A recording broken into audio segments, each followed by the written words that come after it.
But why is the water cycle so important in the Murray-Darling Basin? Let's ask David Harris. Water is not an infinite resource, and so we have to work out how best we manage that and divert, share it between our community uses in terms of town water supply, our industry uses and our agricultural uses. But water, clouds and rain also have minds of their own. Clouds don't always appear, and rain doesn't always fall when and where we want it to. That's why we get dry years and wet years, floods and droughts. We even get times when rain falls on one part of a farm or town, but not on the other. So why is rainfall across the Murray-Darling Basin so variable? Why does it rain in some years and not others? And how does this affect the communities that live in this huge basin? In Australia, we're subject to more variability of climate than anywhere else in the world. So we have longer drought sequences and we have more intense flood cycles. The first day after the drought it buckets rain and we have a lot of floods, then you've got to start planning for the next drought.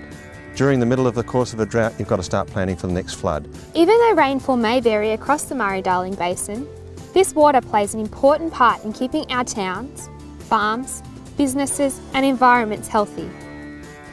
In fact, water and rivers are so important, we need to celebrate them and make sure we look after them. Let's look at how water and rivers play such an important role in our lives.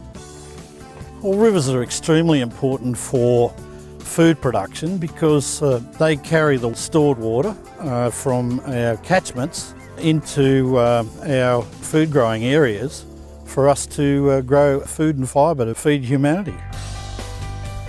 Our rivers and waterways are really important to keep our environment healthy. They provide water for the plants, for mammals, for reptiles, birds, insects and of course our unique native fish.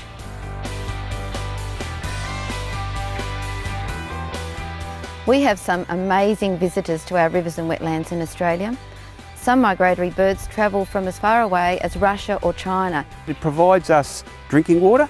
It's used for flushing our toilets, watering our gardens, our lawns, our recreation areas, our sporting playing fields and so on, so that the people are not only benefiting from the water in their house, but in the town as well.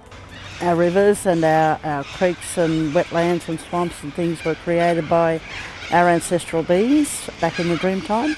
Most of our medicines grow in and around wetlands. A lot of our foods grow around wetlands and a lot of herbs and things as well, but it provides us with a lot of other natural resources that help us make things that we need.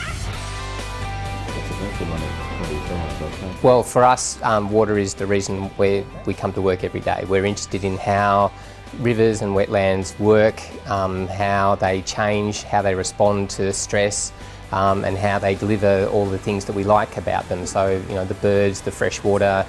We're all river dwellers. We have a close affinity to the river and to the wetlands. The role of scientists is to understand how natural systems, rivers and wetlands function, how they manage to keep the birds happy, the trees happy and the fish happy. We then provide advice to the government about how much water a river needs to keep it healthy. Our school's very lucky to be on the riverbank of the Edward River. It gives us an outdoor learning space that we utilise quite a lot. The children have a strong connection. A lot of them live along the river or undertake leisure activities along the river.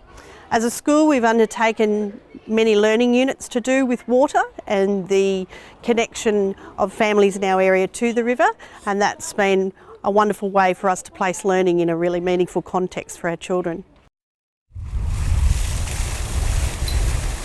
There's a myriad of crops and food crops as well as fibre that feeds and clothes people around the world.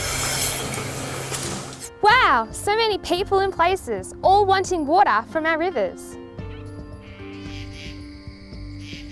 The rivers and creeks also provide beauty, inspiration and quiet places.